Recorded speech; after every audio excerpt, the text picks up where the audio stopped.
Okay. All right. Have a good meeting, everybody. Bye-bye. Thanks. Good night, Laura. Pablo. Thanks, Pablo, for Good everything. night. Good night, Laura. Good night. Good night. All right. I'm just looking to see if we got enough people here for a quorum.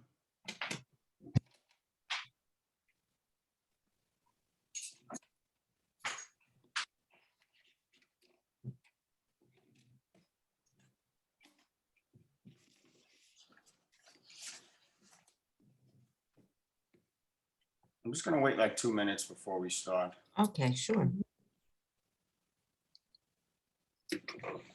How are you, Laura? I'm good. I'm good. I thought that meeting went well the other day with the parks and the Yeah. police. It did. I thought Yeah. so. Ah, here we go. Sergio's here. So we do have a quorum now. Hey, Sergio. How are you? No, I push it in there, say the month. Good to see you. All right.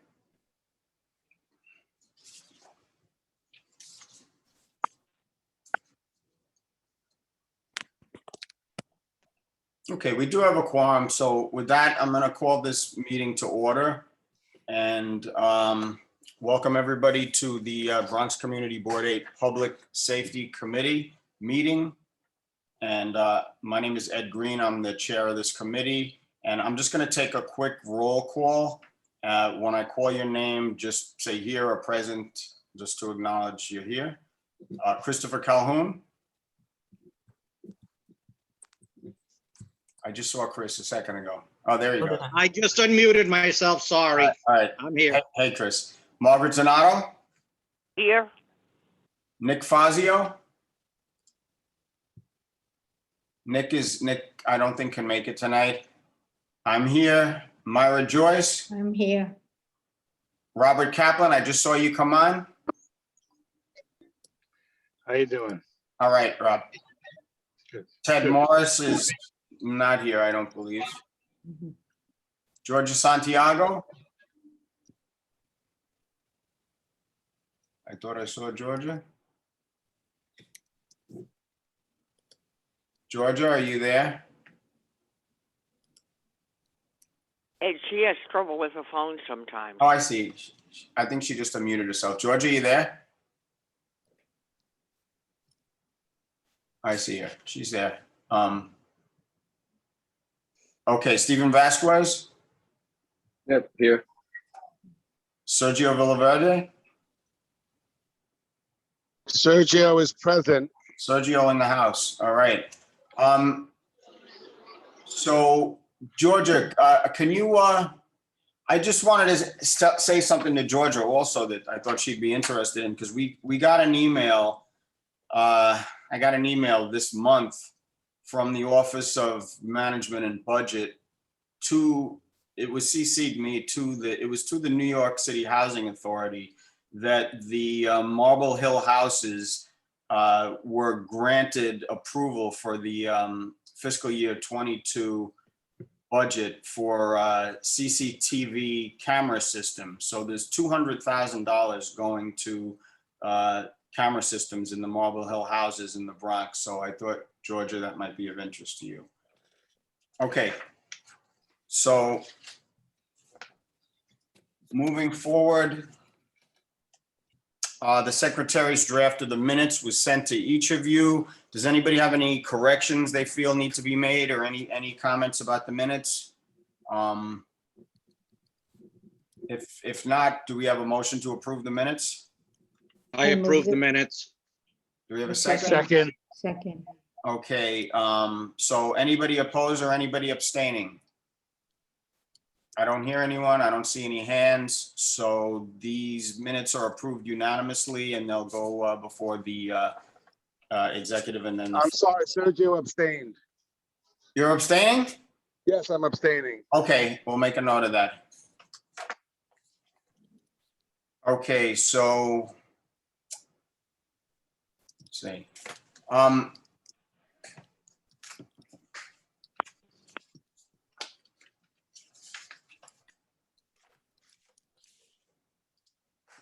So I just wanted to really welcome our guests.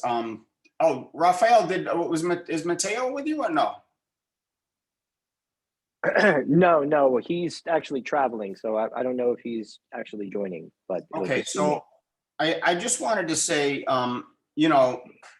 criminal justice reform has been an ongoing topic of discussion for this committee, especially with rising crime rates in this community. So a lot of people are trying to figure out if there's a direct link between the bail reform laws implemented in January 2020 and rising crime rates, which have more than doubled in our area in many categories in just over a year. So at last month's Public Safety Committee meeting, we had Bronx County DA Darcel Clark as a guest speaker, and she gave us an overview of these bail reform laws and some of the effects she feels they're having on her office and our community. So our guest speaker tonight is Rafael Mangual, a senior fellow and head of research for the Policing and Public Safety Initiative at the Manhattan Institute. His work has been featured in the Wall Street Journal, The Atlantic, the New York Post, the New York Times, and the Washington Post, among others. And he's appeared on various national and local television and radio programs.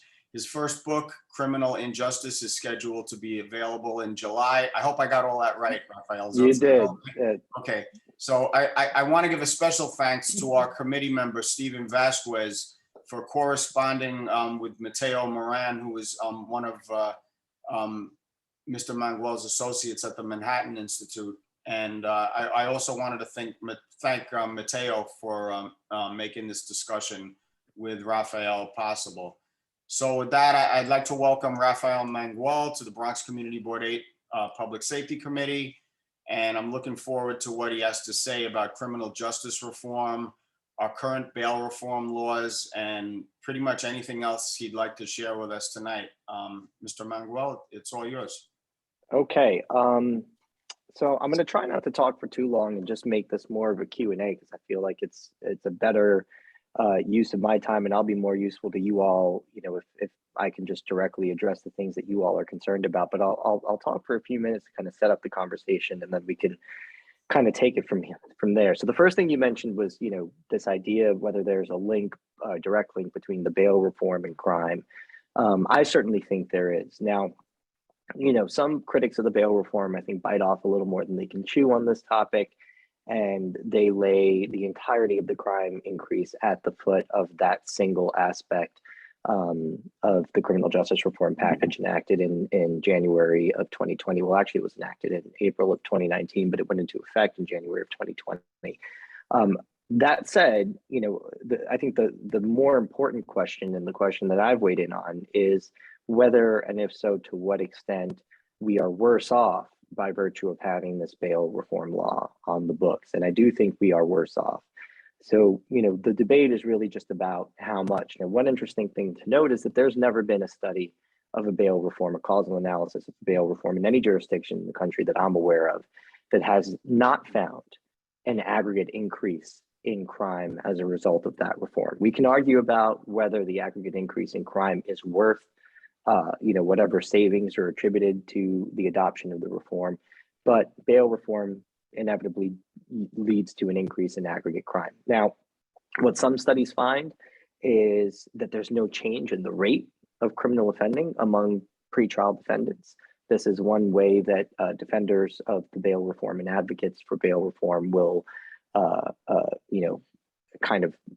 frame the conversation. They'll say, well, look, we analyze the statistics every which way, and what we found is the pretrial detention population, or the pretrial population, reoffend. Only 4% of them reoffend pre-reform. Only 4% of them reoffend after reform, even when you control for everything. The problem with that kind of top-line finding is that one of the core features of the bail reform effort is that it increases the size of the pretrial population. So even if the population's reoffending at the same rate, it's a bigger population reoffending at that rate, which means that it's a bigger aggregate increase in the number of crimes committed by that population. One of the mechanisms that I think we have to be worried about with respect to bail reform, or really any kind of decarceration effort where people are less likely to find themselves behind bars is that you lose out on incapacitation benefits, right? There are certain people who are at an elevated risk of committing crimes. If they are not in jail or in prison and they're out in the community is then at a greater risk of those people committing crimes.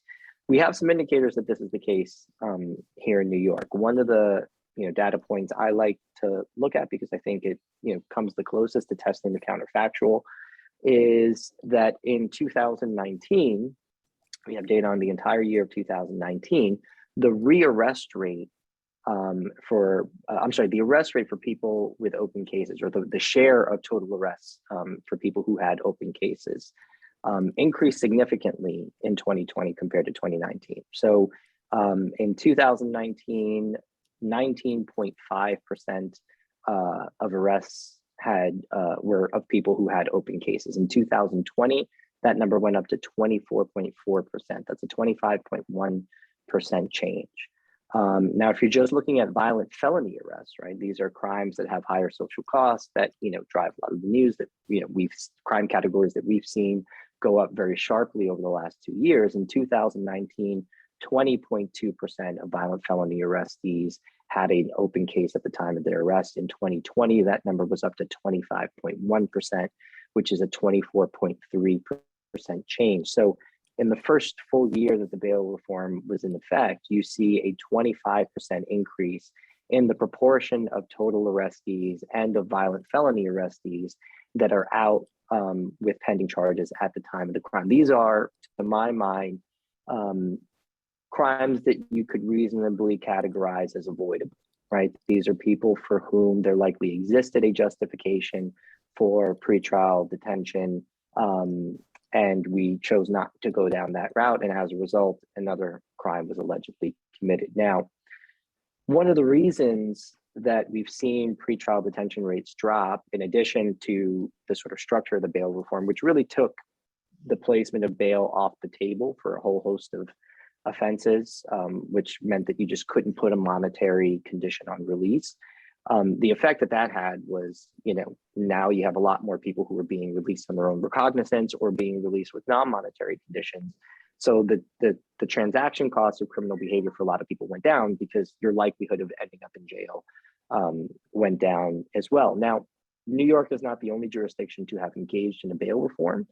What I think makes New York a standout is that it is the only state in the union, the only state out of 50, including the District of Columbia, so 51 jurisdictions if you count that, is the only state in which judges are legally prohibited from considering dangerousness in any aspect of the pretrial release decision process. So it's not just with respect to the question of whether or not somebody should be released or detained. Judges cannot consider dangerousness in deciding whether to place other non-monetary conditions on release. So I can't consider dangerousness if I'm a judge in deciding whether or not to put somebody on electronic monitoring, whether or not to put them into a supervised release program, whether to have them meet with a drug abuse counselor or a mental health professional. This is really, really important because, one of the fundamental critiques of the bail system pre-reform was rooted in this idea, and I think there's merit to this argument, was rooted in this idea that the pretrial detention inquiry was centered around wealth. And so what you had were situations in which a dangerous but well-off defendant could buy his pretrial freedom, while at the same time, a not so dangerous but indigent defendant might find themselves behind bars simply by virtue of not being able to come up with a couple of $100. I agree that is unjust. The question that we faced in 2019 was, how do we go about addressing that inequity and that inefficiency? And the decision of the legislature was just to take monetary conditions on release off the table for the vast majority of offenses, and really restrict the ability of judges to impose monetary conditions on release in bail eligible crimes. How did they restrict judges' ability to do that? One thing that they did was they placed a new requirement for judges to go on the record with their reasoning with respect to why they are placing a monetary condition on release or some other condition. So pre-reform, judges in New York were essentially playing a game, right? If somebody was dangerous in their opinion, they could just impose a high bail amount and hope that that person didn't make bail. And this was their way of kind of using dangerousness to inform what they did on the bench. Post-reform, it became harder to do that now, because now you have to actually make your reasoning, you have to articulate your reasoning on the record, which makes it a subject for appeal. And, judges are, I think, a little weary to do that. The other thing too, though, is that the new bail law also imposes a least restrictive means test, which means that not only am I not allowed to consider dangerousness, I'm only allowed to consider risk of flight. I am restricted in my ability to place conditions on release to the conditions that are the least restrictive conditions that I think would secure that person's return to court. So this is another burden that judges and prosecutors have to overcome, which is why I think we've seen such an increase in the rate at which people are being released pre-trial. Now, some people will kind of point to some other statistics in defense of the bail reform. Here in New York, you'll often hear, for example, a data point that only 2% of people are getting rearrested who are released for a violent felony. A couple of things about that statistic. One, it's restricting the analysis to violent felony arrests, right? Those aren't the only crimes we care about. They're certainly, very costly crimes, but they're not the only crimes we care about. The other thing too, though, the more important thing is that that statistic applies to a given month. So it's only 2% of people who are out on pretrial release get rearrested for a violent felony in a given month. Over the course of the year, you're looking at a much larger share of the total pretrial population that ends up getting rearrested for a violent felony. The other caveat to that data, which is based on data from the Office of Court Administration, analyzed by the New York City Criminal Justice Agency, is that they stop counting after the first rearrest. So if I am a pretrial defendant for, let's say, 300 days, and I get rearrested 2 times during that 300-day period, my first rearrest is for a non-violent felony or for a misdemeanor, and my second rearrest is for a violent felony. That second rearrest is not captured by that data set, because once I'm rearrested initially, it stops counting, because they're only looking at the share of defendants rearrested, not the total number of rearrests. So that's another really important caveat to take with you. So when you consider the kind of holes in the data that are being leaned on most heavily to make the case that the bail reform hasn't had an effect or has had a de minimis effect on crime, and you couple those holes with the fact that you've seen such a sharp increase in the share of total and violent felony arrests constituted by people with open cases, I think you start to edge toward a pretty strong case that the bail reform has left us worse off than what we would have been without that reform. Now, again, this raises a question of what do we do about this? I am not a fan of the idea of just eliminating bail reform altogether and just reverting back to the system that existed in 2019. I do think that pretrial practice critics did have a legitimate gripe, a legitimate beef. I would just address it a different way, and that would be by reorienting the pretrial release inquiry around dangerousness like every other jurisdiction in the country does. There are a couple ways that I think you can do that responsibly, but the way that I favor would be to allow judges to initiate the inquiry. So in some jurisdictions like New Jersey, for example, prosecutors in most cases have to affirmatively move the court for pretrial detention if they want a bail hearing. I think that creates, a situation in which you might have, prosecutors who have a policy, for example, like the progressive prosecutor movement's a real thing. There are some prosecutors who have policies now, administrative policies, that prevent their line prosecutors from asking for bail or placing certain conditions on release or asking for pretrial detention in certain crimes, irrespective of whether or not they think the defendant is dangerous. given that reality and that potential, I think it's best to have a system in which both prosecutors and judges can initiate that inquiry. And I think the risk assessment could be informed by an algorithmic risk assessment tool. This is something that New York City has used for a really long time to assess risk of flight. So whenever a defendant comes before a judge in New York City, the court administrator will administer a risk assessment test, which will identify someone's risk of flight. So they ask certain questions like about criminal history, about employment status, age, etc. The best risk assessment tools out there, right? There are some that are not so good, but there are some that are really good. The best ones out there are very, very predictive of reoffending during the pretrial period.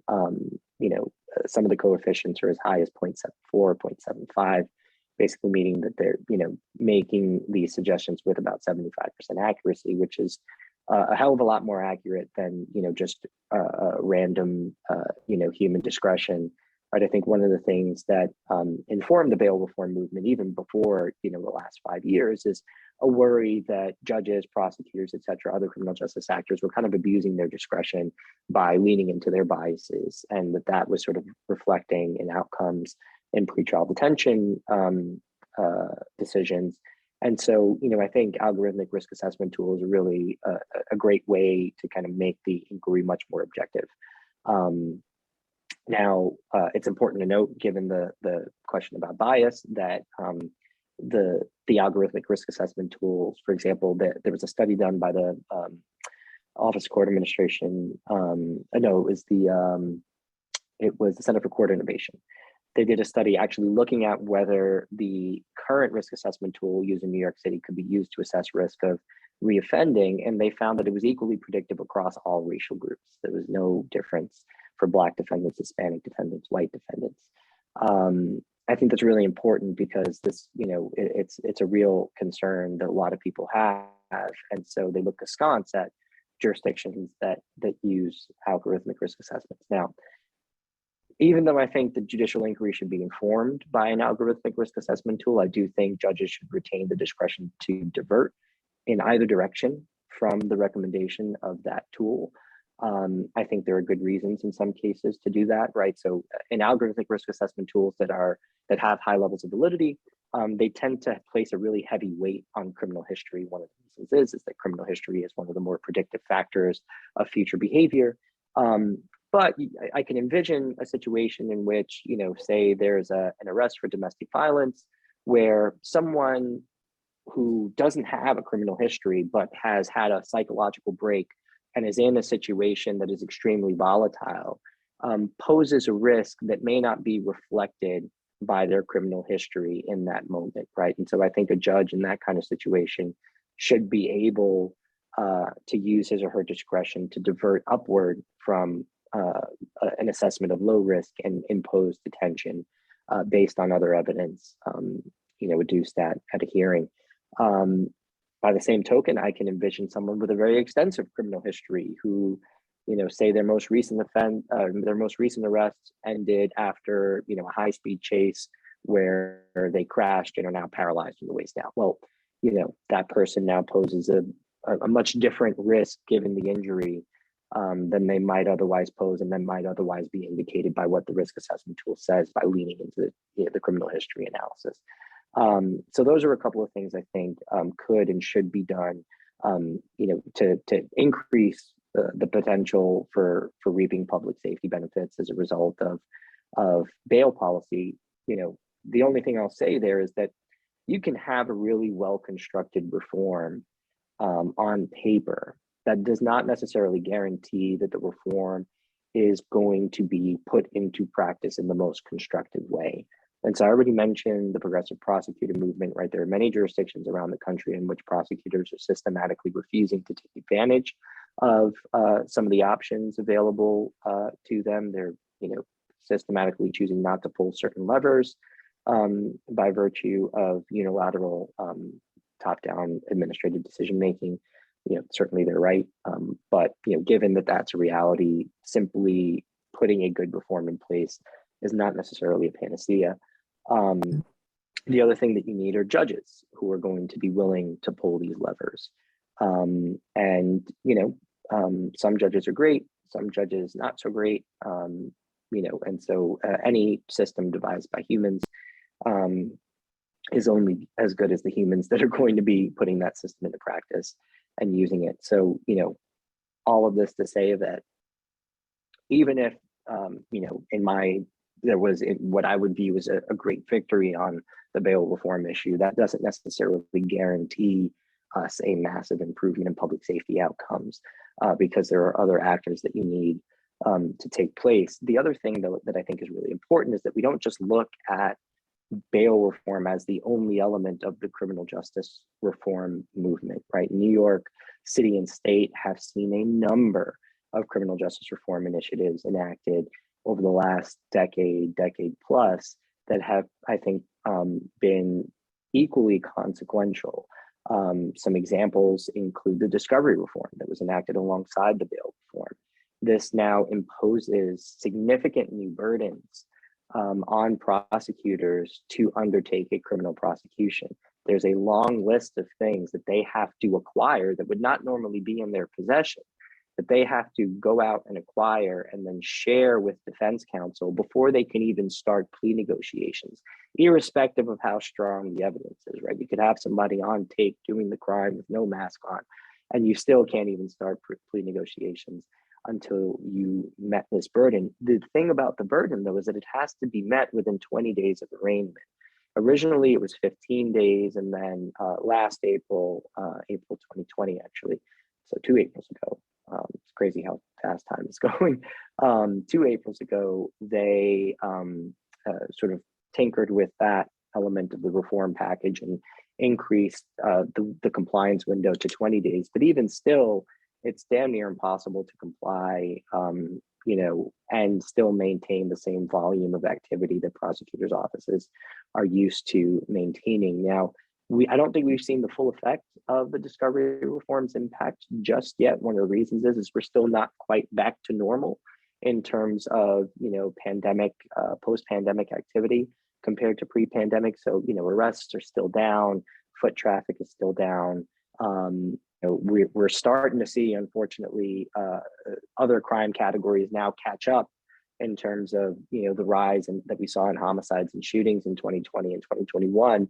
We're now seeing other, Part 1 crimes increase significantly, which I think is going to really accelerate the rate at which we start to see really tangible impacts that are a result of the discovery reform. And what that's going to do, I think, is one, it's going to push a lot of line prosecutors out of that profession. I think we're already seeing that. We've seen prosecutors' offices really lose quite a large number of ADAs in Brooklyn, Manhattan. One of the reasons for that is because, I think people take that job because it's a more direct route to litigation than you might have if you went into, a white collar practice. But it's really valuable experience that, you take a pay cut at the front end of your career, but it really increases your value add and your attractiveness to private firms, say 5-10 years down the line.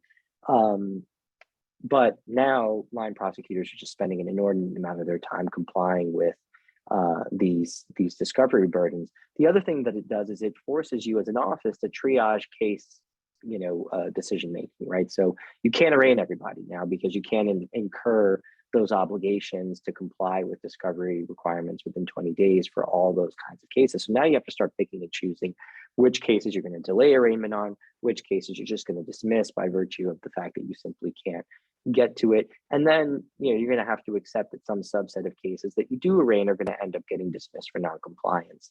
And so the NYPD recently released some numbers showing that the first 2,600 gun arrests this year, something like 25% of them resulted in dismissals. I would suspect that some significant subset of that 25% number is a result of noncompliance with discovery requirements. One really tangible example of the dangers here is the Frank James shooting in Brooklyn.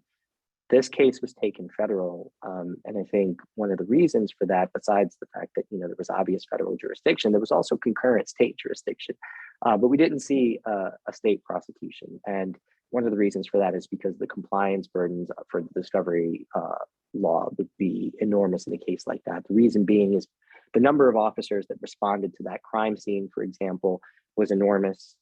You would have to get every single one of those officers' body-worn cameras, review the footage, redact it appropriately, and then turn that over. That would just be one of many things that you would have to acquire in a case like that. And so the time burden alone would be so enormous that local prosecutors didn't even, protest at all when the federal government took over that case. In fact, I'm sure they welcomed the federal government's involvement, which is kind of a dynamic change that we've seen in the last few years, and one that I think we can probably expect to see more of in the future, although, there's some indication that the progressive prosecutor movement is kind of making its way into the federal U.S. attorney's offices as well.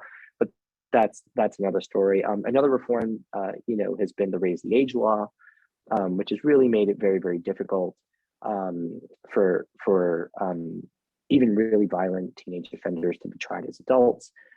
This also increases the rate at which those cases get transferred to family court. And once the case gets transferred to family court, the chances of real incapacitation benefits associated with long terms of incarceration go way, way down. And so, it's, on top of that, the mayor's office under Bill de Blasio did the, youth engagement track expansion, which lowered the likelihood of teenage offenders ending up in pretrial detention all the way up to, I think, age 19, so including some adults. You've seen, the rollback of punitive segregation or solitary confinement on Rikers, which has made Rikers a significantly more violent place. We've seen violent incidents in New York City jails skyrocket since 2014, when we started to see these administrative rule changes to solitary confinement. Those rule changes were extended up to all inmates age 21 and up, 21 and down, by 2017, by the end of 2017, such that we got to a point where in 2018, we had double the number of violent infractions on Rikers Island than we saw in 1998, 20 years earlier, despite having 10,000 fewer inmates in custody. And that's just the raw numbers. The rate is, astronomically higher. And so one of the reasons I bring that up with respect to the broader public safety conversation is because there is some evidence to suggest that exposure to traumatic events while incarcerated is associated with worse outcomes when people leave jail. And so, we see increased recidivism rates, and recidivism certainly has become a bigger problem in New York City in the last few years. I think some part of that is likely due to the fact that things have gotten so much worse on Rikers Island. But, a few other reforms you've had, the Right to Know Act, which raises the transaction cost of New York City Police Department's ability to even acquire consent to search people now. You've got a real sharp cut in both the state prison population over the last decade and in the New York City jail population over the last 5 years, especially. A lot of these offenders, are people who are very likely to reoffend. I'll give you some national statistics that are, descriptive, but I do think, tell us a little bit about what we can expect as a result of decarceration efforts here in New York. So nationally, the sort of average state prisoner has 11 prior arrests and 5 prior convictions. These are not people sort of systematically being denied second chances, so to speak. And the recidivism rate over 10 years for the average state prisoner ranges somewhere between 81 and 83.5%. These are people who are going to be rearrested at least once over that 10-year period. Now, on average, you're looking at 5 arrests over that 10-year period per released state prisoner. There's no indication that New York prisoners are at a significantly lower risk of this. The city council enacted a whole package of reforms, including a workaround to qualified immunity, which I actually don't in practice think is going to be all that different, but it certainly may affect the perceptions of police officers wrongly or rightly. Again, huge decarceration effort at the state level. Changes to parole policies. So for example, Eric Gonzalez, the DA in Brooklyn, has adopted a policy of affirmatively supporting parole bids for any person who was prosecuted by that office, as opposed to, either staying out of it completely or, taking a default position of opposing parole. And of course, a significant share of, gun violence incidents, whether we're talking about victims or perpetrators, involve people who are on parole. Nationally, about 36% of all violent felony convictions are of people who were either out on bail, out on probation, or out on parole at the time of the crime for which they were convicted. So these are not really good indicators. Things are moving in the wrong direction on a lot of fronts. I think we've seen real burdens placed on policing. The diaphragm bill is another really good example of this. We've seen a huge and very, very sharp in terms of temporal relationship decline in the number of police in the NYPD. Now we are backfilling some of those positions.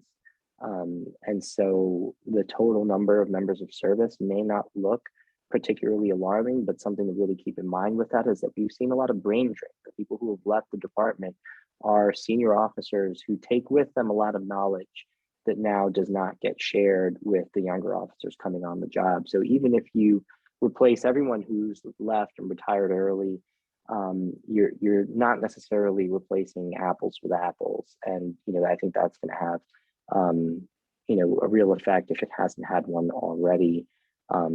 We've seen, the NYPD kind of be under the thumb of a corporate monitor. I think it's likely that that's had some effects. So yeah, I mean, there have been a lot of levers pulled here in the city. Obviously, the election of progressive prosecutors in Brooklyn and Manhattan are also really big changes, right? Yeah, Alvin Bragg, who's taken the position that he's going to sort of cap out prison sentences at 20 years, irrespective of the crime. That's all of this is problematic. And so I'll stop there because I've been kind of going for a while, but I think that'll kind of give you a general sense of, my approach to some of these issues, the kind of framework through which I analyze some of these data. And yeah, happy to take any questions that you all have. Raphael, thank you. A lot of information there, and you actually answered a lot of the questions that I have. I have a few questions, but I'd like to open it up to the committee first. If anybody from the committee has any questions for you, you guys want to raise your hand. I saw Sergio's hand up before. Sergio, you still have something that you wanted to ask or not? Yes, yeah, I did have a couple of questions. Thank you very much for the presentation. It was most informative. When the DA was here last month, I asked a question about recidivism in the decarcerization programs, such as the I think at least 4 of the 5 DA's offices in the city have bureaus set up just to give people programs and that sort of thing. And the response was that there are no real statistics on recidivism or the success of those programs. Have you found any statistics in your data? And if so, could you share what they are? Yeah, so the New York City Criminal Justice Agency, and I'll find a link to this study in a bit, and maybe I'll put it in the chat or email it to Ed later, and we can share it with the group. Awesome, yeah. Yeah, so the New York City Criminal Justice Agency recently released an analysis of the supervised release programs that it operates, and looked at recidivism of supervised release participants and found a recidivism rate of 41%. So this is a lot higher than that 2% number that you're getting. And actually, this is a point I wanted to make earlier, and I'm really glad you just reminded me to make it, which is that, this idea that we can kind of just look at pretrial defendants in the aggregate, look at, a rearrest rate that looks low and say, well, voila, bail reform isn't having an effect. This is kind of, a kind of tongue-in-cheek sort of hiding the ball type of argument, right? The reality is that if you're understanding the central critique of New York's bail system, I think the central critique is fairly characterized as centered around the fact that New York is the only state in the union that doesn't allow judges to consider dangerousness. So you don't really necessarily want to look at every pretrial defendants' rearrest rate. You want to look at the rearrest rates of people who are most likely to be held should we adopt a system in which judges can make pretrial release decisions on the basis of dangerousness. And I actually think the supervised release population is a really good sort of proxy for that sort of defendant. And of course, you see a significantly higher recidivism rate for people in those programs than you do of the general pre-trial population. So I think that's one really important analysis. But one of the other things to keep in mind here is that the NYPD is kind of, and I see we have some officers on the call, but the NYPD is limited in their ability to share data with respect to rearrests, in part because of pending litigation brought by some of the defenders groups that is seeking to prohibit the NYPD from sharing any arrest information in which the arrest might be sealed or the arrest is sealed. And that's really important because it limits our ability to assess the veracity of some of the claims made about these reforms, but also to get a really full idea of what the impact of these reforms has been. So even the OCA data, the Office of Court Administration data that's been analyzed by CJA and some of the other groups, there's no comparison period. It doesn't tell us what the numbers looked like in 2016, 17, and 18 and 19. It's just telling us what's happened in 2020 and beyond. And so, there really has been a kind of hiding the ball. One other study that I would point to, also done by the New York City Criminal Justice Agency, was of the impact of Raise the Age, and the analysis, controls for a lot of relevant factors by looking at cohorts of similar offenders before and after the reform went into effect, and you see a 50% higher recidivism rate in the post-reform period. So it's not clear to me that a lot of these reforms are pushing us in the right direction, but it is frustrating that a lot of the reform's loudest advocates are also kind of blocking our access to some of the information that would allow us to do the best tests of what the real world effects of those reforms are. And so, we're kind of restricted to these, more descriptive statistics like the one I mentioned earlier, showing a real sharp increase in the share of arrestees constituted by people with open cases. And, we're restricted to analyses where that data was available in other jurisdictions. And, we kind of have to make assumptions about whether and to what extent the outcomes will be different here. Thank you, Raphael. I see Bob Kaplan, you have your hand up. Sure, thank you. And thank you very much for your analysis of the information and the data. A couple of questions. One is, obviously, recently there were some adjustments made in the bail reform legislation and the way that the things are, various aspects of government. I think I lost you there. Yeah. Yeah. How do you see those adjustments affecting some of the ways that this will play forward from this point on? That's A.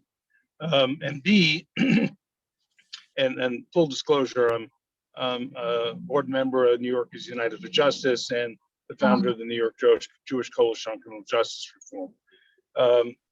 The issue of a national rise in criminality across the country, when only a certain sector of the states in the United States have instituted bail reform, or many of the other types of criminal justice reforms that you mentioned.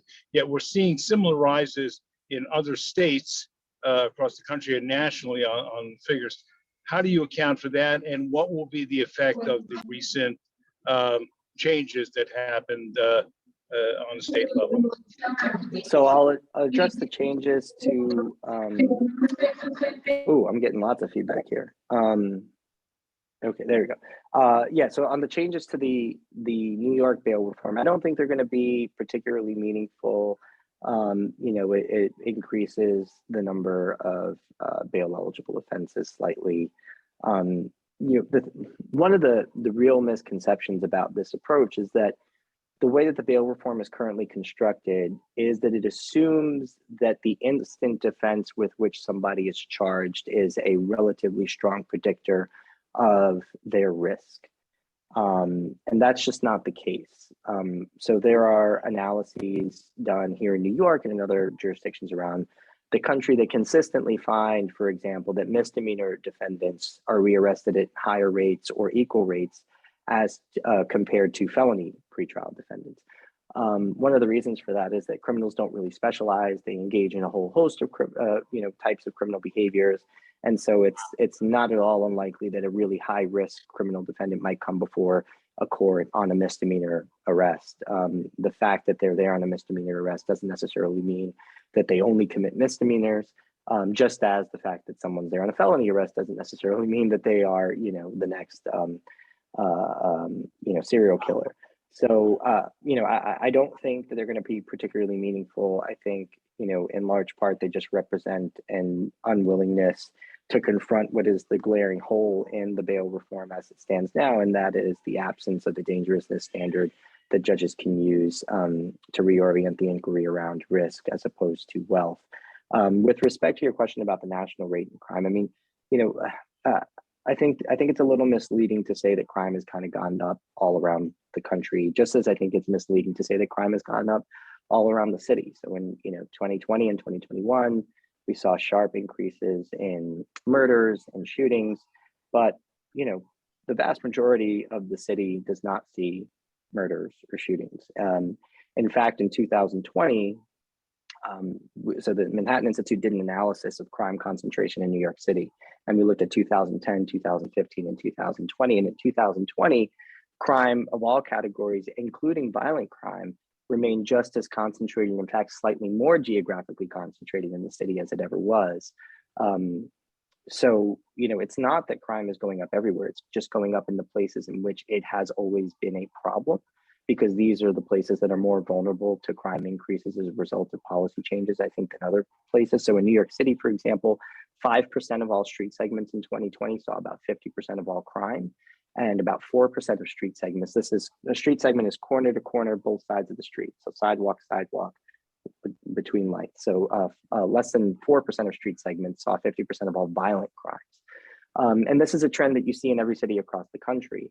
And so, if you were to sort of run an experiment in which you randomly drop people by parachute over the United States, 99.9% of the time, you're going to land in a place with a murder rate of 0. An unlucky, very, very small few will land in places with murder rates approaching 50 per 100,000, 70 per 100,000, 100 per 100,000. And, for comparison, the national murder rate is about 6 or 7 per 100,000 now, which I don't think gives you a particularly good sense of what your risk is in the United States of homicide victimization, because again, it's just so hyper concentrated, both geographically and demographically too, right? Even if you are living in a particularly dangerous enclave, whether it's in New York City or another part of the country, your demographic characteristics matter too.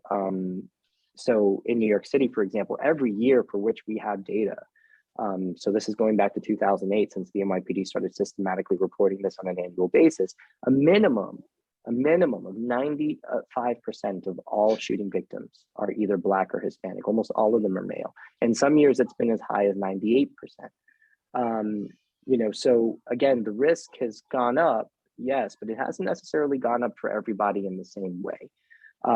Now, I also don't think it's fair to say that there are a lot of jurisdictions around the country that have both seen crime increases and that have been completely immune to the lurch leftward on the criminal justice reform front, right? I mean, Salt Lake City is one example that I see often highlighted that didn't see a crime spike that saw a crime spike in 2020, but is often characterized as kind of a conservative city. One, I think Toronto categorizes as a conservative city, it's very blue, but also the state of Utah in 2018 enacted a bail reform that affected every city across that state. So, and obviously, they've got progressive prosecutor in Provo. You've got a lot of these factors present in a lot of places, right? Jackson, Mississippi is another example I often hear sort of pointed to.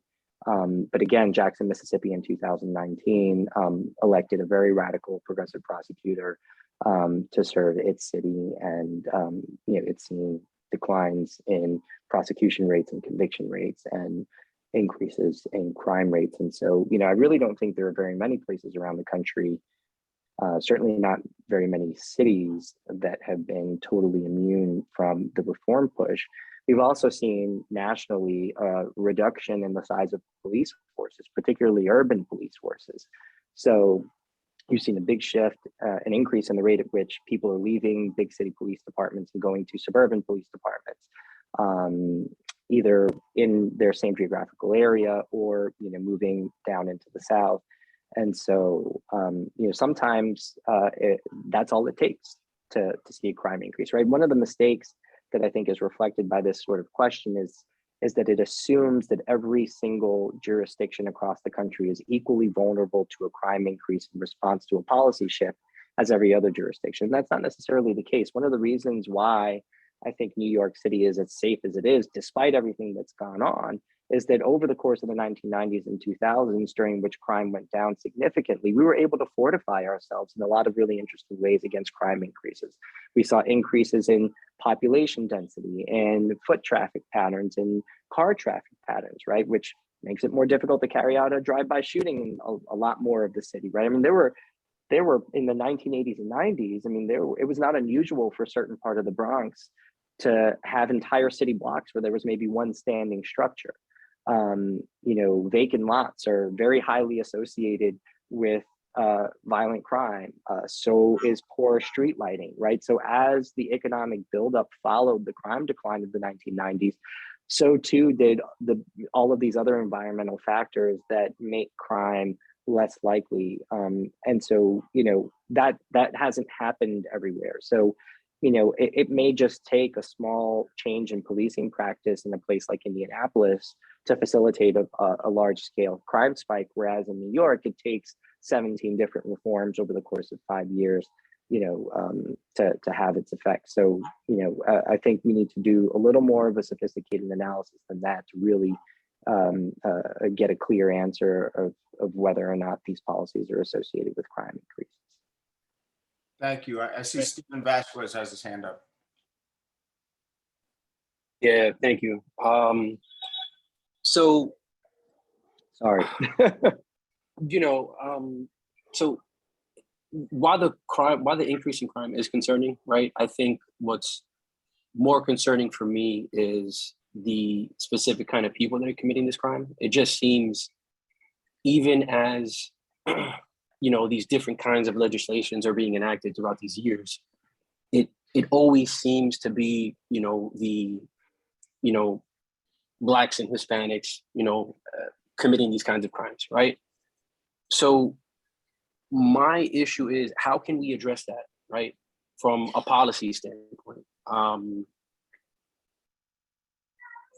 So how can, if you're aware of any recommendations or anything like that could, really address the root causes of what's driving these folks to committing these kinds of crimes? Yeah, I mean, it's a tough question. It's, not entirely in my bailiwick, although I do have a paper coming out later this month on one root cause of crime, which I think is psychological disposition. There's a lot of evidence showing that, certain personality disorders are very highly prevalent in criminal offending populations as compared to the general population. I think culture certainly has something to do with it. I don't think that there is a particularly strong relationship between socioeconomic indicators and violent crime commission rates, at least. There is some relationship with socioeconomic indicators and nonviolent crime commission rates. You will see, some analyses finding increased rates of property crime when, the unemployment rate goes up or when there's a recession, but you don't see changes in violence. And so, a couple of statistics to keep in mind. In 1989, which is the year before New York City reached its peak number of homicides in 1990, which was 2,262, the poverty rate in New York City was slightly lower than it was in 2016 across the city. In 2016, of course, is the year before our valley for homicide numbers, which is 292. So we were able to go from, well over 2,200 murders a year down to less than 300 murders a year. And there was no change in the city's poverty rate. I think one of the reasons for that is that, the sort of things that are more easily controlled by us through policy don't actually lend themselves to criminal offending rates very much. And that's, an uncomfortable truth. And while we do see significantly higher rates of certain types of criminal offenses being committed by certain demographic groups, it's not at all the majority of any demographic group that was involved in criminal activity. So, for example, something like, I don't know, 90+% of shooting suspects in a given year in New York City are either Black or Hispanics, almost all of them males. But obviously the vast majority of Blacks and Hispanics in New York City, are not shooting suspects and don't commit shootings or any crimes. And so,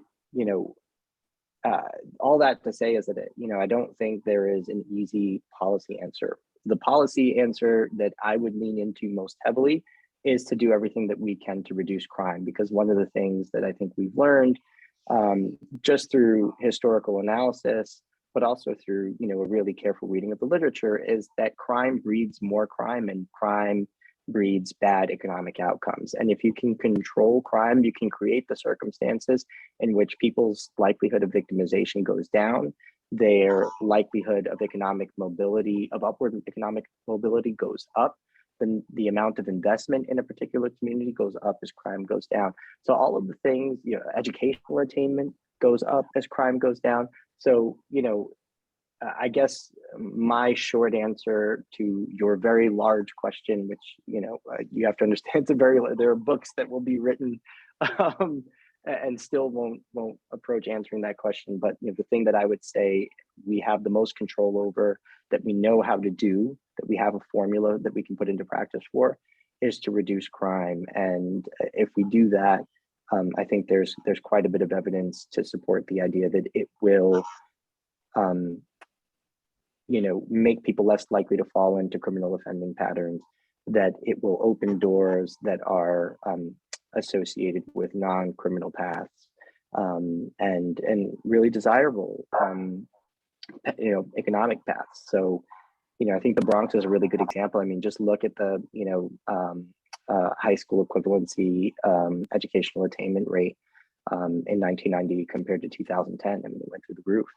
I don't think that the reduction in crime was irrelevant to that. When you make streets safe, people are much more willing to come out.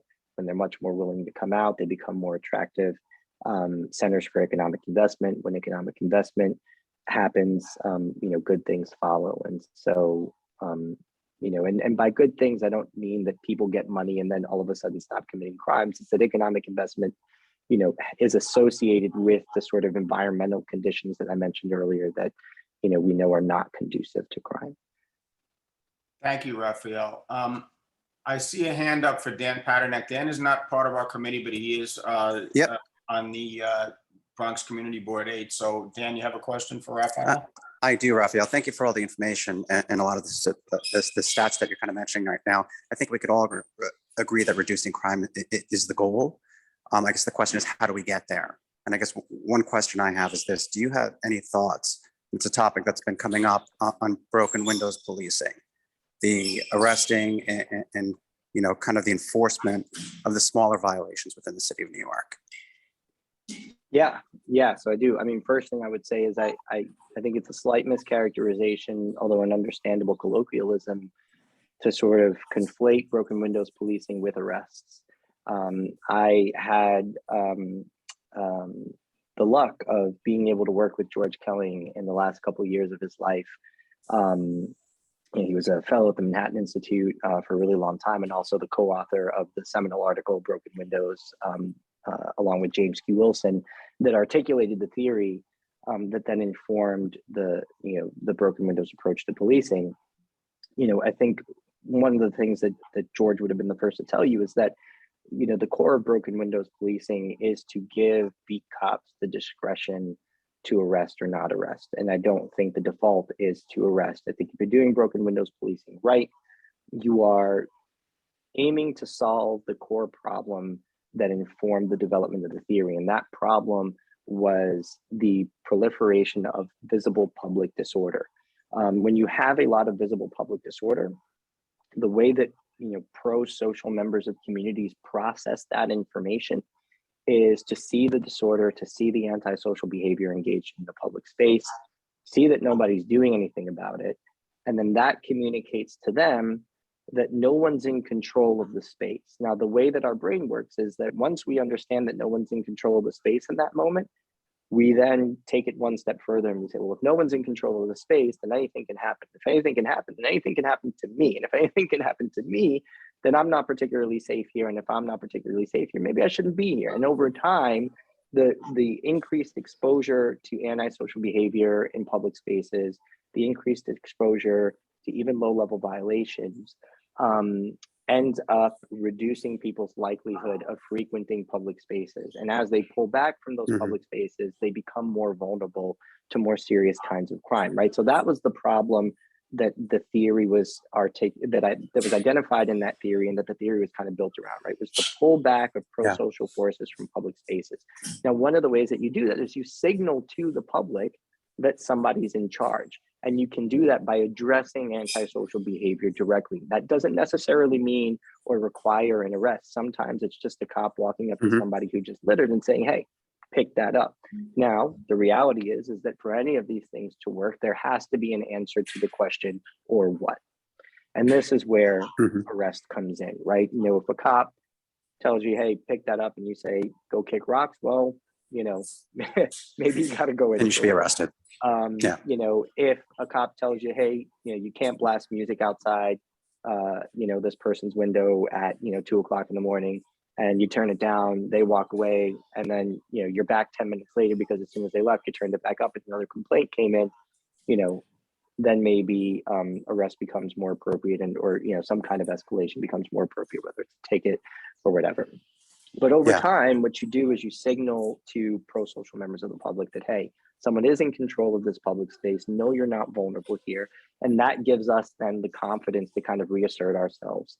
And, you know, I think that is certainly a really, really valuable thing for us to do. And I think police have a real, in fact, the biggest role, I think, in doing that, because they are kind of the most prominent example of what Felsen and Cohen, the two criminologists that developed the routine activities theory, called capable guardians. So just, you know, quick background, routine activities theory basically says that for crime to proliferate in a public space, you need three things. You need the presence of a motivated offender, you need the presence of a vulnerable target, and then you need the absence of a capable guardian.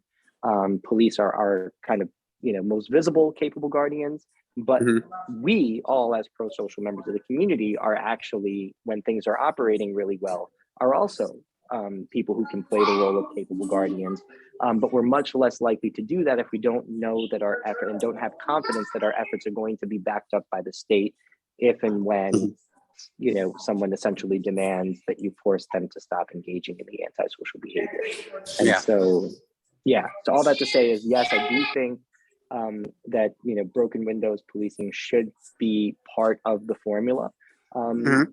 You know, and I do think it will have real and tangible public safety benefits. One of the other things that we learned, you know, from the broken windows era, you know, Commissioner Bratton, with whom I'm close, you know, first came to New York, not as commissioner of the NYPD, but as chief of the trans police. And, you know, he was in charge of the city's anti-fare evasion program at the time in 1990, 1991. And one of the things that he found in the operation of that program was that through fare evasion enforcement, the police figured out that 1 in 21 fare evaders was found with a weapon, an illegal firearm. 1 in about 6 or 7 was found to have an open warrant. And so one of the reasons that it also pays to allow police to maintain a role in the enforcement of even low-level crimes has to do with the overlap between serious offenders and serious offenses and non-serious offenses in terms of who commits them. So, you know, they're really, really good examples, countless ones. In 2020, for example, the NYPD seized something like 4,200 guns that year. 42% of those seizures originated as traffic stops. Right? So these are really low level offenses that then lead to situations in which police officers develop suspicion, and voila, now you've got a gun off the street and you've made an arrest for a more serious offense. And so minimizing the opportunities for those kinds of interactions is also going to minimize the opportunities, to discover that kind of criminal conduct, and that has consequences in the aggregate and down the line. So yeah, I hope that answers your question. No, it does. It does. It's an excellent answer, and I do appreciate it. Look, I think it's a valuable tool myself, just having seen the history of New York City growing through here. But thank you, Raphael. I do appreciate it. Thank you, Raphael. We've been going on for a while now, so I'm going to take one more question. I see David Gelman has his hand up, and then I have a question also. But David, go ahead. Yes, thank you. Raphael, this is very, very good. I come to this, like I mentioned to DA Clark last month, that clearly the worst thing that society can do is execute an innocent person, and the second worst thing they can do is incarcerate an innocent person. But having said that, you bring up some points and some statistics that are, gives one pause about the whole process, and the sort of the pendulum swinging the other way issue. And I'm sure that we could get people to come every other month and give us interesting stuff in the different swings of the pendulum. Have you had the opportunity, like at a John Jay or something or other, to sit down with your counterpart and have a counterpoint, a conversation about these things where you'd bring up some notions and statistics, and they would bring up, well, you got to realize the context, and vice versa. You gave an example of the statistics relating to, I think, recidivism within a single month. And I'm sure the statistic is true, but in context, it may paint a different picture. And I'm nowhere near prepared to address that. But I think if you have, or if you know of a plan to have such a conversation, that would, I think, be very useful for some of us to attend or what have you. Are you aware of any such thing? And it seems to me like John Jay would be a good locus for that. Yeah, it's actually funny that you mentioned that. I was invited to participate in a symposium that John Jay was hosting last Friday on bail reform, but I had to pass on the invitation because I was already committed to speak at a conference in Dallas. But I regularly participate in debates. I did a debate on police reform through Intelligence Squared last year, through the Soho Forum, through the National Constitution Center on Qualified Immunity. I've testified before the Senate and the House and the U.S. Civil Rights Commission, often alongside people who have different perspectives. I do a lot of campus events where I'm often debating somebody on the other side of an issue. So, all that to say is, these events do happen. We are in the same room relatively often. It usually goes well. Most of these interactions are very positive, but I do think you're exactly right in that it's a valuable thing to have, and it's something that I know my colleagues at the Manhattan Institute have always been committed to. Where we're always open to engaging with the other side, whether that's through public debate, through private conversation, through written debate. I did a debate on mass incarceration in Newsweek a couple years ago. Another one in Law and Liberty in 2020, and I'll leave you with a statistic that I hope makes you feel a bit better. But there's a study done by a law professor and a criminal justice policy analyst named Paul Gassell out of the University of Utah in 2018, and what he found was that the range of wrongful convictions as a rate was between 0.16% and 0.06%. I'm sorry, 0.016% and 0.062%. So, even if, and I agree with you that, the second worst thing that we can do is incarcerate a wrongfully convicted person, but I hope you take solace, as I do, in the suggestion of the available data that this is an incredibly rare occurrence. For as imperfect as our system is, it does tend, to work relatively well the vast majority of time. And, I can't think of another place in the world in which I'd rather be arrested and charged with a crime. That's for sure. I'm confident that those statistics are accurate. If you know of other symposia like that, if you don't mind, and Ed, I hate to speak for you, but if you could inform Ed of Will such symposia that he could pass it on to us, I think that would be terrific. And your presentation was terrific. Thank you. Thanks, Thank Dave. you.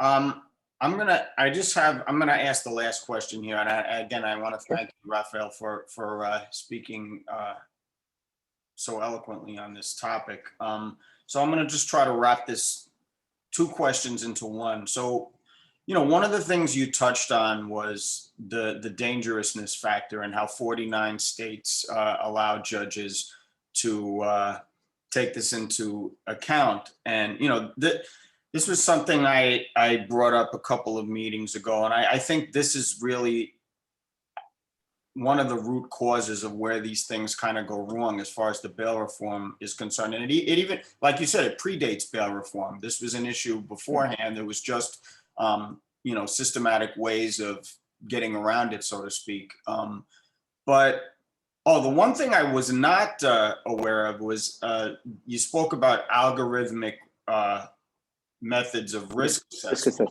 Yeah. And that I was not aware of, which is interesting. I'm always a little skeptical about algorithms because, anytime you get into a one-size-fits-all approach, there's going to be very horrible examples of people falling between the cracks. But you mentioned that as well.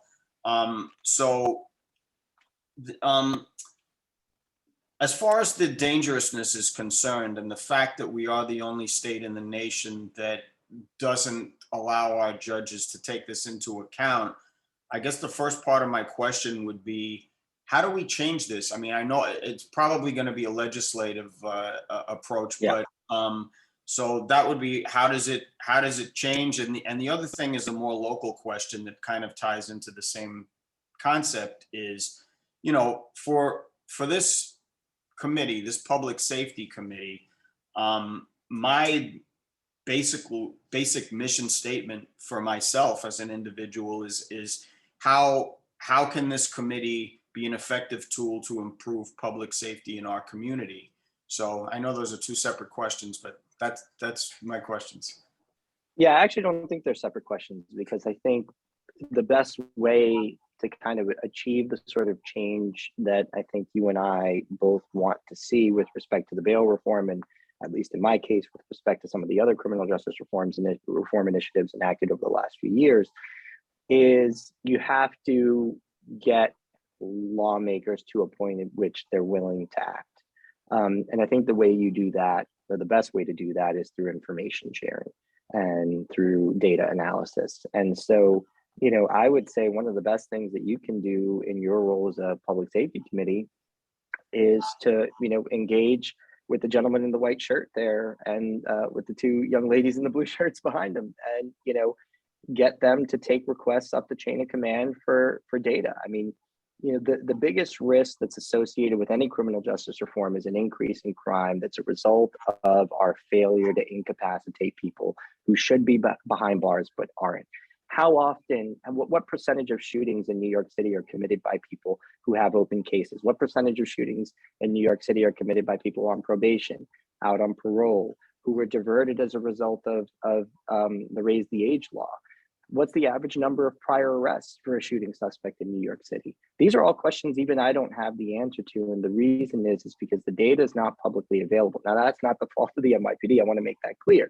But one thing that you can do is start there and start making demands for this data to be made available.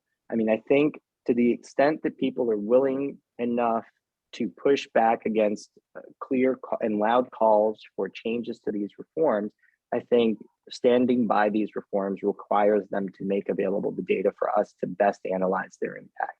And, we really don't have a very clear sense in this city and a lot of other places around the country of the degree to which repeat offenders are driving our crime problem. We have a hunch, right? We can make guesses based on anecdotes. We can look at news stories and, look at the New York Post and see, oh, so-and-so was arrested for the shooting. And, oh, look, he's got, 15 prior arrests or 2 prior convictions, or he was just released from prison last month. Until we have a really good idea of what those numbers look like, I don't think we'll be able to bring the sort of pressure to bear on the people who are responsible for maintaining these, in my opinion, misguided reforms. And, again, I don't think the way to do that is to just yell or intimidate or, use hyperbole.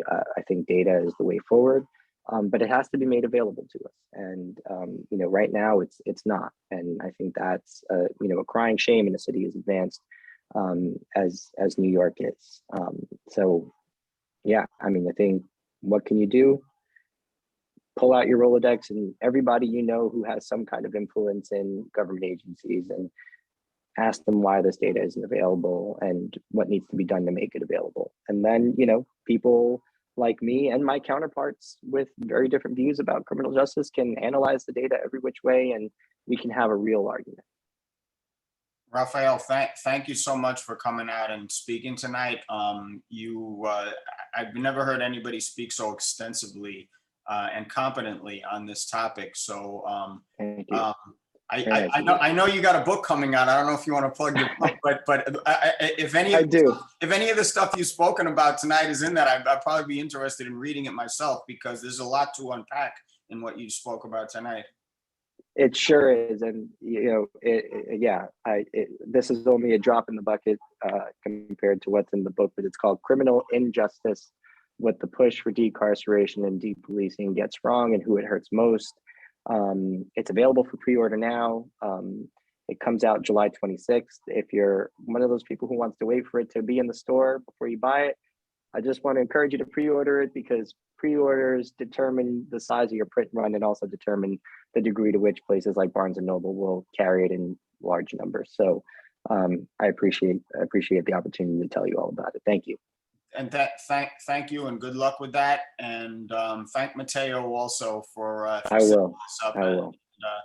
Have a great night, and thank you. You're certainly welcome to stay if you want, but I'm sure you're a busy guy. But I don't know if you can hear my daughter crying in the background, but I think I have to thank you leave for my speaking wife. so long. Okay, have a good Thank night. you. Thank you so much. You're welcome. Okay, so with that, normally we would go right into the NYPD report. We've been going on for a while, so I just wanted to make a quick change in the agenda and just see if somebody from Estrelita Poblama Tequera Express is here, so we can, I know if they're here, they've been waiting patiently for their SLA application. Is anybody here for the SLA application? Yes. Hi, thank you for waiting. Hi. So this is a new application and a temporary retail permit. We did receive your 2 a.m. Agreement, and you're located at 5975 Broadway, correct? That's at 242nd Street and Broadway? Yes. Okay. Yes. And is this Jose Jimenez? Yeah. How are It's you? me. Thank you Good, for good. coming out. Thank you. Okay, so new application, and what type of restaurant is this going to be? It's a Mexican restaurant. Yeah, can you hear me? Yes. Yes. This is Bob Swetnick, the attorney. Hey, Bob. Thank you. How are you? Just so you know, just to give you some background on this, not to cut anyone off. You had previously approved him for a wine and beer. The SLA approved it for a wine and beer because who was representing him at that time didn't really explain it. He never picked up the wine and beer. So therefore, he never started serving wine and beer. He's been in operation for 3.5 years. It's a very small place. It seats 18 people. It has no bar, no stand-up, sit-down, etc. So it'd only be at tables. And he's getting a lot of people, and his rent is going up. He's getting a lot of people who are coming in asking for margaritas, etc. So he'd like to try full liquor. But it's a very tiny establishment, closes at 11 p.m. So I know you asked for the 2 a.m., but that was not a problem. But he closes at 11. It's open for lunch and dinner. And it's, again, he's been there 3.5 years already. Okay, so Bob, I guess my question would be, why the need for the temporary retail permit? Is this just because there's a backlog and they're on that, and they need to, they want to process this as quickly as possible? Yes, so Okay, they can start serving. okay. Does anybody from the committee have any questions for the owner or the owner's attorney of this establishment? I don't see any hands up. I don't hear any questions. So do we have any abstentions or any objections to approving this application? I don't see any hands up and I don't hear anyone. So Public Safety Committee approves this application unanimously, and it will go before our full board for a vote at our next Bronx Community Board 8 board meeting. Thank you for coming out tonight, and thank you for being patient and waiting. Thank you very much. Have a Thank good. Okay, next up, we have, I saw Officer Jamshir is here. Are you here, officer? Oh, I see a bunch of officers now. They're the good guys. What, how are you? You got a report for us today? I think you're muted. You are muted. Oh, can Now you you're hear off. now? Hi, I how can you hear you doing? now. Hi. Oh, there's everybody. Hi. Yes, get my phone Hi. up, Canelo. Hey, Canelo. Um, So, we have our, like, so, he will introduce himself, so you guys meet him for the first time, I believe. yes, Okay, so he'll introduce himself. Hi, I'm Captain Francis Drummond. I'm new to the 5-0, new captain. Just a little background on me. I joined the NYPD in 2005. I was a cop in Manhattan, but in 2010, when I got promoted sergeant, I came to the Bronx, and I've been in the Bronx ever since. In the 4-4 precinct as a sergeant. I went to the 4-9 precinct as a lieutenant, and I worked in the borough these last few years, part of the borough staff. And now I've been in the 5-0 a couple weeks now. Captain Drummond, welcome to the 50th precinct, I suppose. Thank you. So you guys got a report for us tonight? Yes, looking at the comp stat report, though, we are fighting the 7 majors are up almost 92% year to date. To go with that increase in crime, though, we have had an uptick in arrests as well, though. And there was the first homicide for the 5-0 for the year. That was solved within 12 hours, an arrest was made, I mean. It was a domestic in nature, a shooting. But again, the arrest was made. Like I said, the crime is up, but the arrests are up as well. So when it comes to arrests for 7 major crimes, we're up almost 40% in terms of arrests.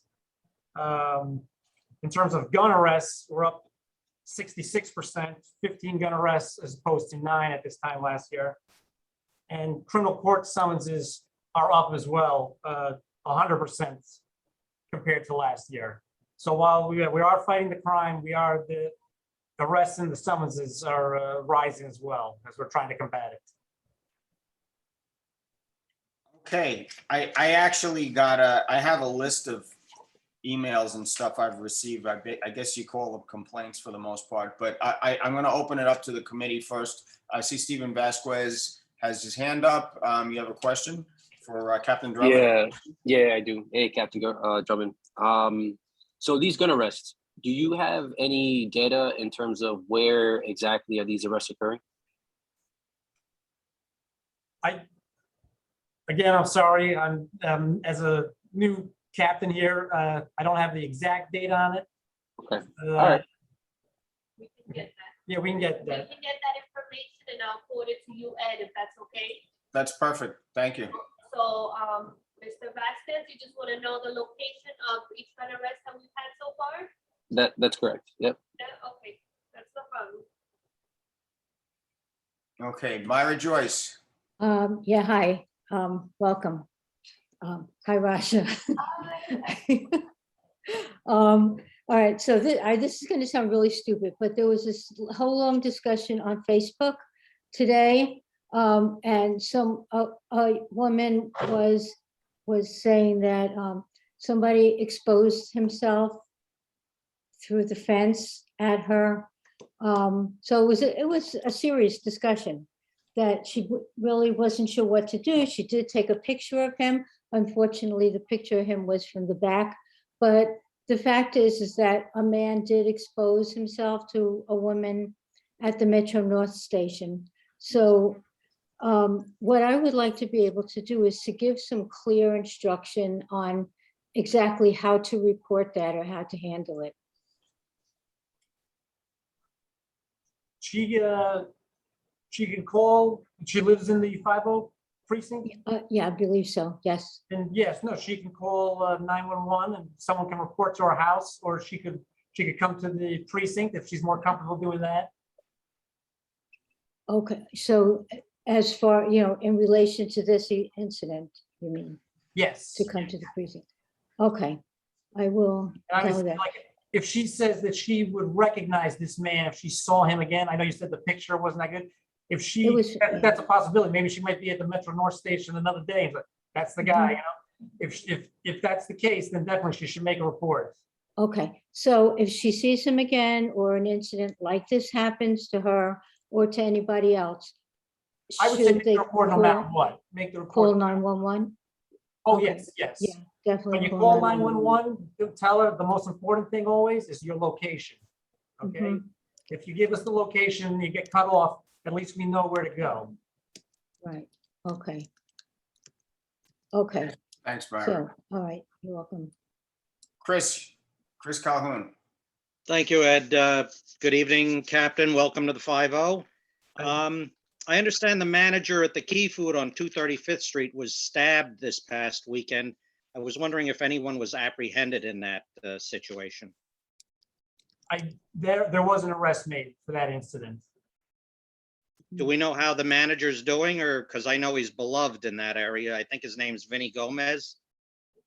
I don't have that information. I heard the incident. Yes, one of these, the shoplifters, and then, the manager tried to, and basically it's like a shoplifter goes bad. Now he ends up getting, sliced.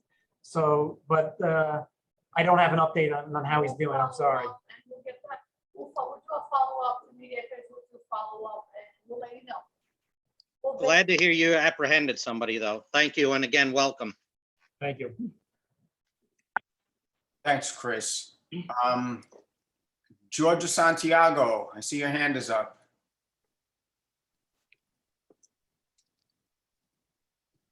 Georgia? We can't hear you, and I know you're not muted. All right, well, I'm gonna ask a question, but Georgia, if you feel free to chime in anytime if you're having any technical difficulties there, but I see your hand is up, but we can't hear you right now. Okay, so I have, I'm gonna wrap these two into one because I received two emails about complaints. One would be a homeless encampment at 238th and Broadway by BJ's. And the other would be, we got an email that reads, due to unsanitary, unsafe conditions caused by homeless encampment, Friends of Van Cortland's Tale has canceled May 15th volunteer event scheduled to take place in the park. Now, when I read something like that, I just think it's really a shame. It may not be a crime to be homeless, but I'm sure the issue of unsanitary conditions can invoke some type of law enforcement response, no? So, that one issue about the homeless encampments, and I don't know if you guys want to speak on that at all, what's being done or what has been done or what needs to be done in the future to prevent something like this from continuing. I do drive around. I don't know if you know, I do crime prevention too, besides community affairs. And not last week, I stopped by. I'm not sure if that person mentioning the same person. He had like a shopping cart. I spoke to him. I got his name. He was by Rite Aid, so around that area almost. I spoke to him. Usually with homelesses, we go there, we speak to them, we offer them services, we take them to the hospital if they're willing to go, but if they're not, we can't force them. So he knows it. He said, I've been in the shelter, and I would go if I wanted to go. I just walk around, and you can't force them. You can't force them, but we offer them help. Any kind of help. I even took his name and I spoke to him and I said, I don't want to see you in the cold. He said, no, when it's nighttime, I go somewhere else. I don't stay on the streets. So far, that's the only person I've seen. I'm not sure if the person meaning the same one. I drive around Old Riverdale. I don't see any other than that. As far as the park, I'm not sure why they canceled either. I used to do it, we do it once in a while when I was on patrol. We go all night canvassing for homeless too, and we offer them help. So we haven't done this year yet. Thank you. You know, I saw the area of myself over by where they're talking about Van Cortlandt Tail. And I saw multiple homeless setups there. It wasn't just one person. I'm sure there are one person, you know, setting up in some places, but this had multiple areas, you know. And when I see something like that, I mean, you see in the news and other cities, and even in our own city, actually, and I see it myself in the subways, that it starts to, you see 1, 2, 3 homeless, like small homeless encampments, and they start to spread. And that would, you know, what you're telling me about, you know, that there's really nothing you can do about it because it's not illegal is a little disconcerting, because, you know, if that's the case, then they can pretty much just set up right in front of your doorstep and there's nothing you can do about it. And then what's preventing you from 3 weeks later having a troop of, you know, encampments there? So I don't know what the next step is to, you know, maybe it's a legislative issue. I don't know, because if you guys are bound by the law, then where do we go from there? No, it's not to set up. They cannot set up. They cannot set up and sit and create a little house. No, they cannot do that. That's for sure. We don't have that.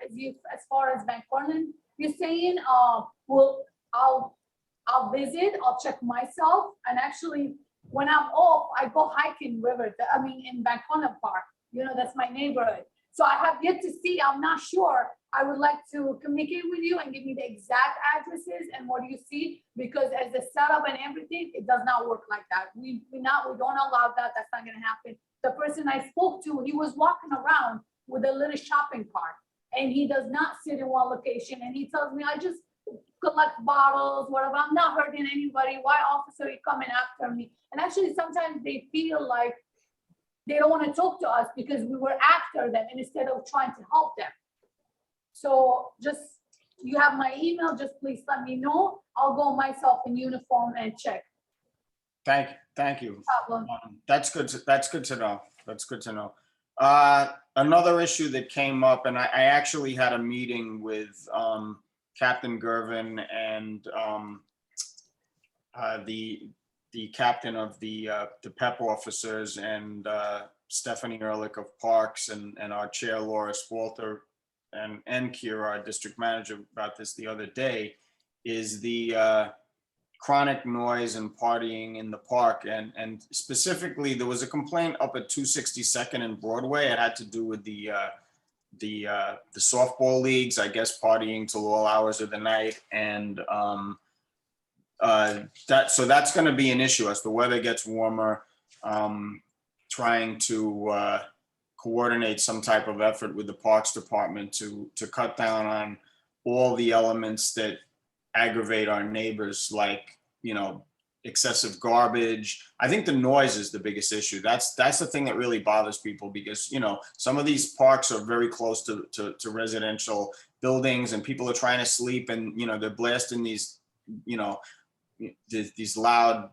really car stereos mostly. Sometimes they set up the DJ equipment in the park, but a lot of times it's just blasting out of the car speakers in the back. So I know Captain Gervin is looking into working with the Parks Department on this. I don't know if you guys have any other thoughts on that, but I just wanted to mention that because I know that was a concern. That's probably a concern to some of the people on this call, because it's a concern to all of us. It's something that keeps, over the last 3 years, seems to be getting worse. Usually, this is what we do. Again, I feel like I'm so far away. They cannot be, first of all, before even the music, they can be in the park when after dark. So that's the thing. If they call 911, an officer goes to the park, they will break that party. They cannot. And actually, sometimes they could issue them summonses. So this is my first time hearing about it. We'll check with the sectors, with the sergeants from midnights for 12 and midnight to see if they will, whenever they have spare time, not responding to jobs, they would do a 75 Charlie, we call it as a directed. So they could stand there, put the lights on, and so prevent them from people going to the park and partying with the music. Yeah, I do remember this, and it is an ongoing issue. And like you said, as the weather gets warmer, it's going to get worse with the noise.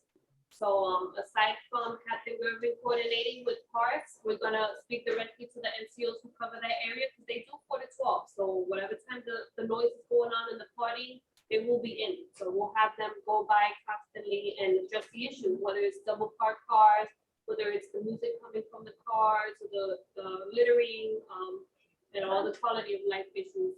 It can be addressed. So we'll just have to bring it back up because it's coming back.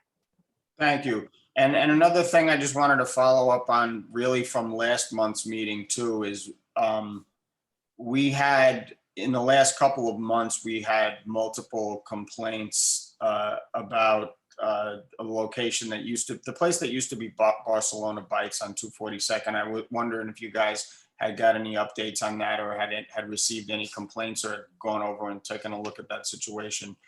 If you know which place I'm referring to. Well, we had the community meeting last week and I spoke to one of the residents who lives across the street. She spoke to me, she said, I'm here only for one reason. And that place, so what she does, she collects papers, have the community sign, and she pays herself for the envelope and the stamp, so to petition, so they close the place. Because she said, it's just like Barcelona Bike, I did whatever it takes, and they close it down. Now she's doing the same thing about it. Also, if they keep calling us 911, constant noise complaint, it will stay on record, helps them out. Where does these signatures she's collecting, who is she going to give them to? She really knows what she's doing. She showed me the paper.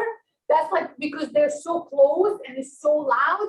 So really it did work with not only Barcelona, but she said something else too.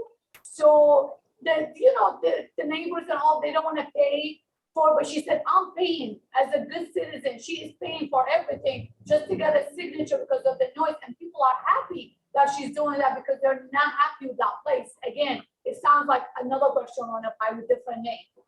Right, but are you guys getting any complaints about, are you guys going over there and have you seen anything over there? I personally have not, because it sounds like it's going on later at night. But I believe she mentioned that the signatures are going to the local politicians' offices. Okay. Was this Alicia? What's her name?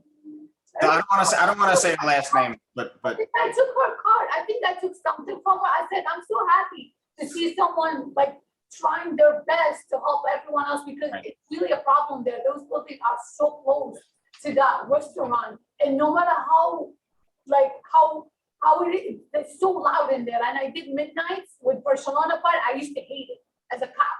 I was like, I can't wait for it to close. So there's a new one there. So one day maybe we do a midnight. Yeah, and we check out ourselves. okay, thanks. I don't see any hands up from the committee. I see user 2. Is that you, Marie? You usually come in as user 2. Marie Cloud, is that you? Yes, it is. Yes. Hey, we got a question from the public.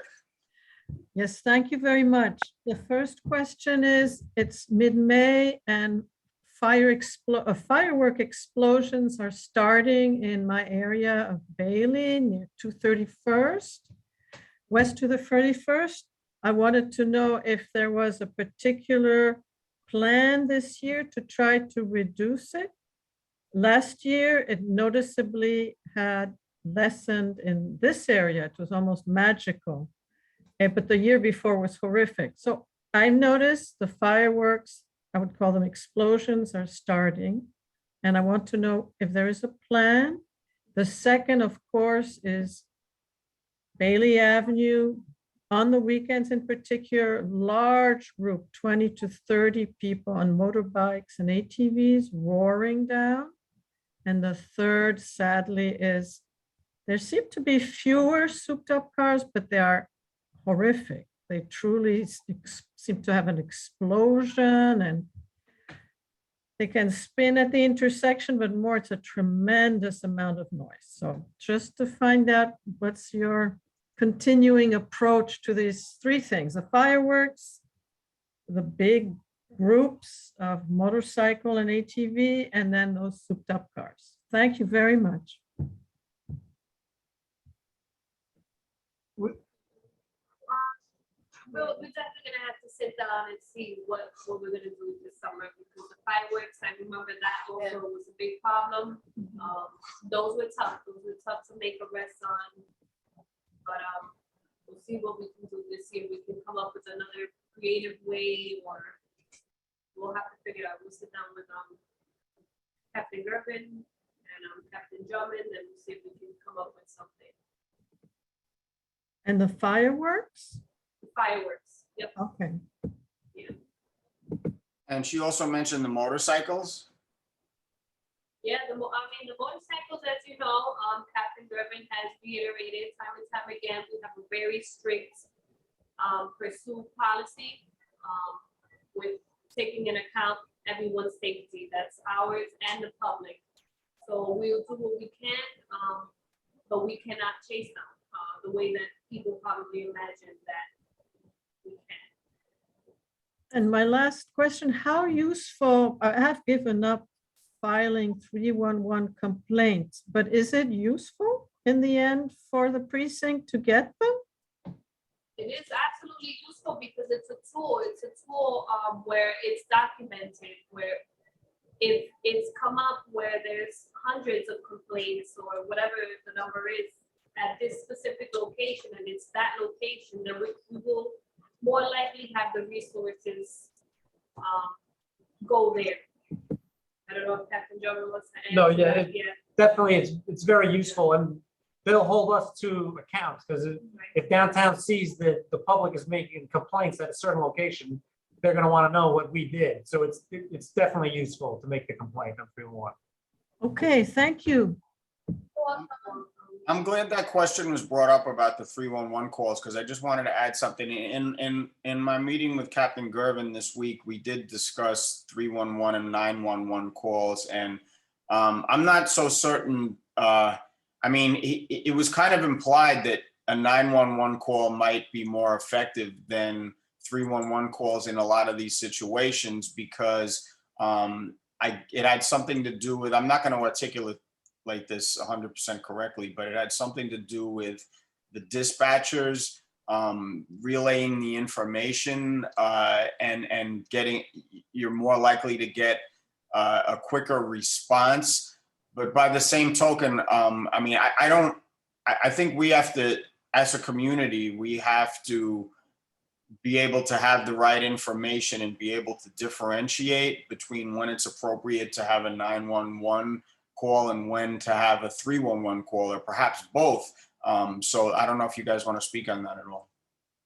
911, I would say think emergency, and if guys are coming out with like these illegal dirt bikes or they're gonna drag race, that's an emergency. You want to get the cops there quick, before these guys start racing up and down. So yeah, I guess 311, you would think something non-emergency, maybe like a noise complaint or something like that.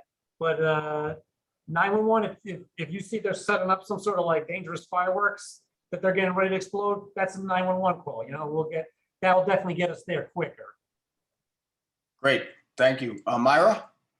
Yeah, I just wanted to sort of piggyback on what Marie said about the motorcycles. I was at 261st Street and Riverdale Avenue a few days ago, waiting for the bus. And like 4 or 5 of these extremely loud motorcycles came racing by. They all went through a red light, not caring about anything. I mean, I understand that it is extremely difficult to enforce anything that they do because there's never any police around when they're doing this. But I would just like it out there that these men, mostly, probably all of them, are just speeding along on their bikes like a bunch of nuts going through the red light. And watching my language. We're aware, and they did have we set up a checkpoint the other day on Broadway, which Mhm. obviously sometimes they can get around those, or but we did get a stolen, one of these motor scooters the other day, made an arrest. So we are doing what we can, but again, yeah, we are with we don't want to put anyone in danger by chasing these guys through the streets, and but hear you. we are taking some measures that we can. Mhm. Thanks, Mara. I see Georgia, you still have your hand up. Georgia, do you have anything you want to add?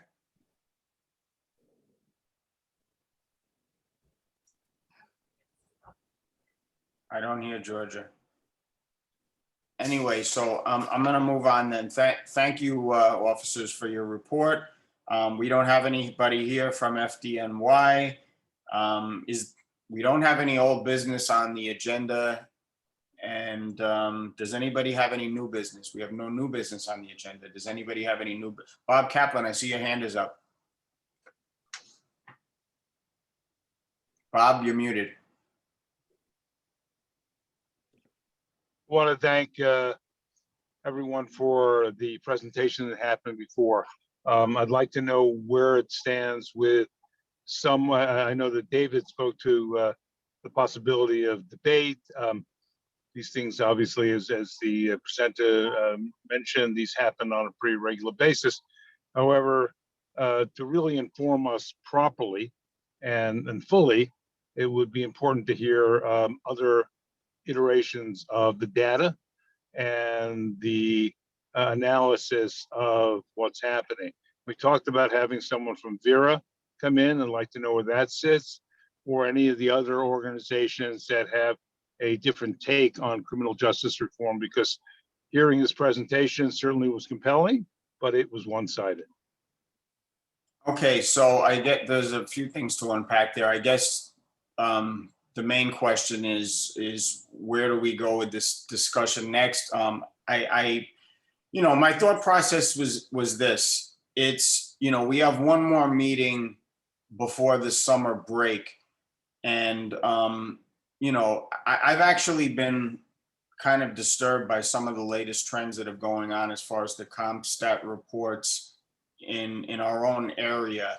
So, being that we have one meeting left, and it's going to be an in-person meeting at the 50th precinct, as far as I can tell, unless anything changes with the Zoom, and it doesn't appear that it will. I think this is going to have to be we can always bring this up at our next meeting, but as far as bringing any guest speakers in to provide further context to this issue, I think we're going to have to start looking at doing something like that when we resume in September. Was there another? I hope it is and it isn't, because I did reach out and did not receive an answer. That's A. And B, I know that when we discussed as a full board about the the Zoom versus in person, that we would take a vote as a committee, whether we were going to do hybrid or not. Is that going to happen? Yeah, it will happen. I think we have to see what we're gonna do at our full board meeting in terms of whether we're going to adopt the hybrid model or not, and then we're going to move on from there. So that's where we stand. We're just waiting for our next board meeting, I guess, to see what we're going to do as far as that's concerned. So maybe I misunderstood, but it was my impression that the full board meeting, that the hybrid model is in place until as an experiment until further notice. Maybe I misunderstood that. So I would hope that that's taken under advisement. I believe it's an option. Correct. At the discretion of the chair in discussion with committee members. And Ed said he would have a discussion with the committee members and there would be a vote. Yeah. Correct. So David, that resolution, is there anything further? Did I miss something? Is there anything further on that resolution that we have to resolve at our next board meeting, or did I misread that? No, not really. I mean, as of the 4th, after the 4th, we can't do straight up Zoom.